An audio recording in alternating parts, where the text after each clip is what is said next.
Today in the Jungle Book Safari, European bee-eaters. Fighting red deer.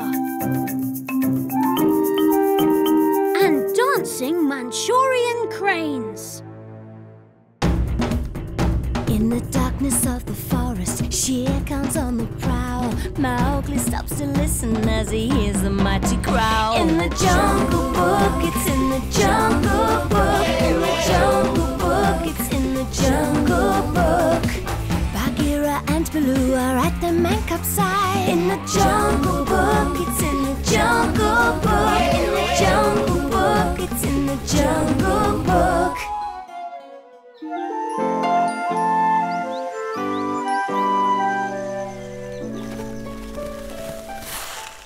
Where's Bagheera gone now? You know how he likes playing tricks. I think he's hiding.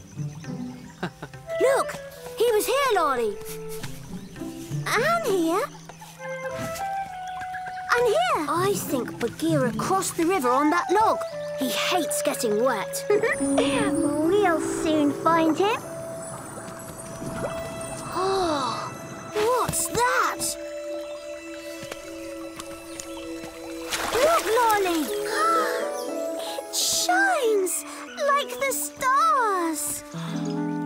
Hey, you two! Remember me? Come and see what treasure Mowgli's found, Bagheera. Oh, I could have been hiding there all day for all you two cared. That's a man thing. I saw such riches when I lived at court. Do they really have such beautiful things? Oh, yes, they wear them everywhere. On their heads, fingers, arms, even their toes. Do they wear them like this? Whoa! Oh, Mowgli. We animals try to impress others too. For example, let's take the European bee-eater in Bulgaria. They have naturally beautiful feathers. They don't need jewellery to impress. During the mating season, when the birds look for partners, the males have to find ways to get the female's attention. During this time, it can get quite intense. The males will often fight over a female that they both find interesting.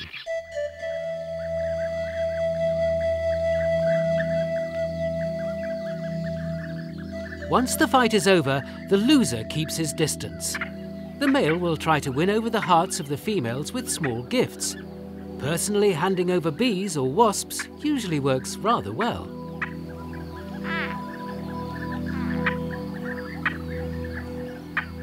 However, the gift must also be prepared correctly so that the receiver isn't injured by the sting.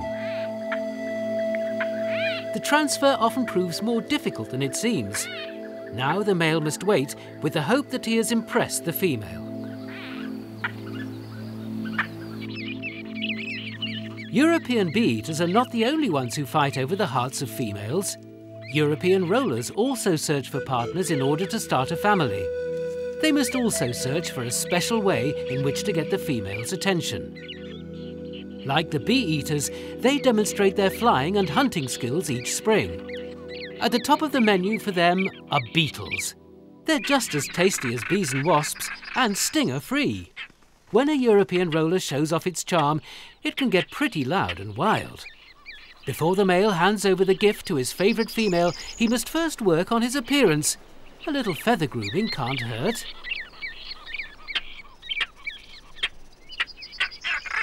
In addition, a small dance, which can also be observed in many other bird species during the mating season, is always well received. But the most important part is the delicious engagement treat. Bon appétit! Apart from the indigestible shell of the gift, it was a truly convincing performance by the male. But the wooing is not over yet. He must now sit patiently at the scene and await the female's final decision. The bee-eater is one of the most colourful birds in Europe, and due to its vivid colours, is rarely confused with other birds. Look at me! I'm Emperor Mowgli. I'm Lord of the Jungle. Whoa! Please, can I have a turn of the sparkly Mowgli? Afraid not, Lolly. I'm a man cub, so I must wear the man thing. Lali, where are you going? To see Baloo. I'm certainly not staying here just to watch Mowgli show off. Huh? Make way for me, Lord of the Jungle!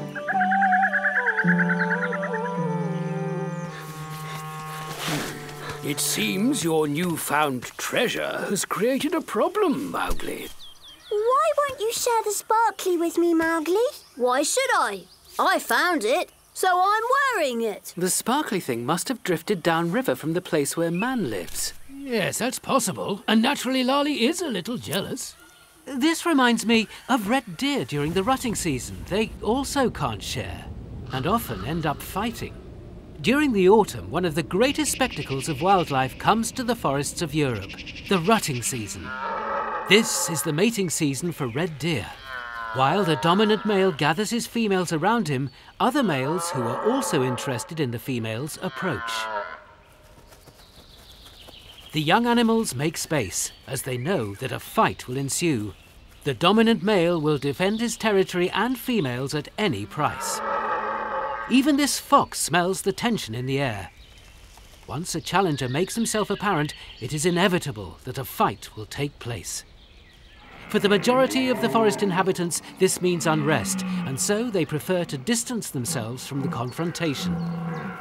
First, these majestic animals present themselves at their full size and try to intimidate each other.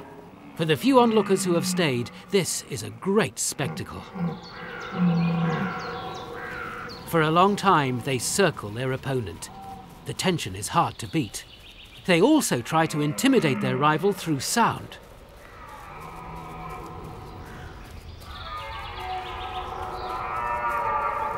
Then the duel begins. First they size each other up, and then they lock antlers. Again and again the deer attack one another, trying to push the other back to prove who is strongest. The other deer have made space and watch on with interest, especially the females. They want to see who will win the fight and who the father of their calves will be.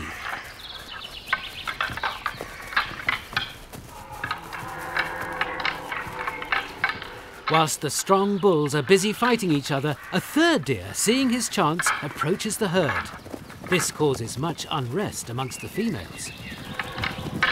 The deer knows that he doesn't have a lot of time in which to impress one of these females. So, Mowgli, you can see that red deer also don't like to share.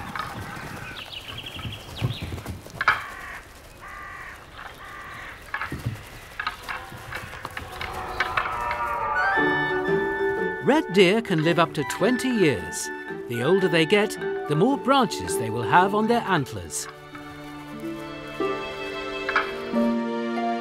So, Mowgli, take it back now. Oh, Baloo, please let me keep it.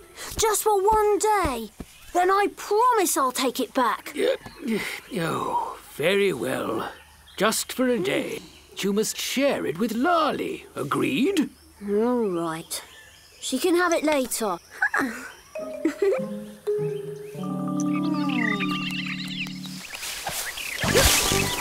I am Mowgli, Lord of the Jungle. You're only jealous because you haven't got a sparkly. Oh, what's that, Mowgli? My sparkly. Do you like it? No! Oh, you don't need a sparkly thing to get noticed. Take, for example, the Manchurian crane. They're beautiful birds with black and white feathers and a sort of red crown on their head. They're excellent dancers, something they always like to show off during the mating display. It can be very loud, but also quite a spectacle. When Manchurian cranes find a mate, they'll usually stay together for life. According to legend, they live for 1,000 years, but in reality it's closer to 30. Unlike other species of bird, Manchurian cranes don't only use dance as a way of attracting a new mate. It can also be used as a way of simply thanking and celebrating with their lifetime partner, to let out their springtime feelings and to deepen their bond.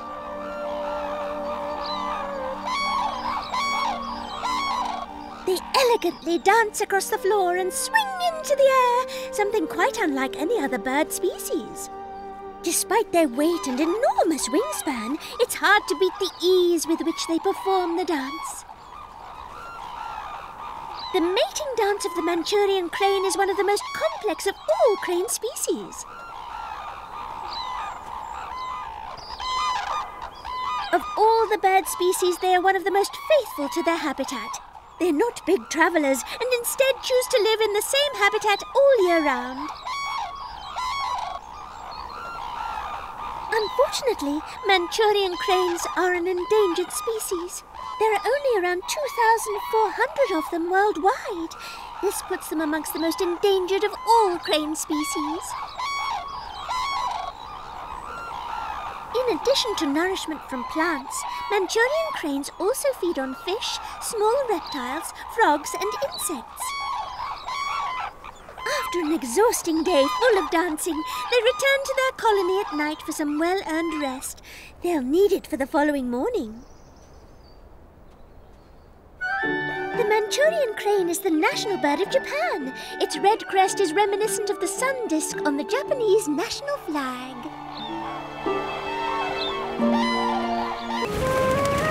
Let's stop all this arguing, once and for all. I want us to live together in peace, like the Manchurian crane. I'd like that too. The humans should have it after all. We're much better off without sparkly things.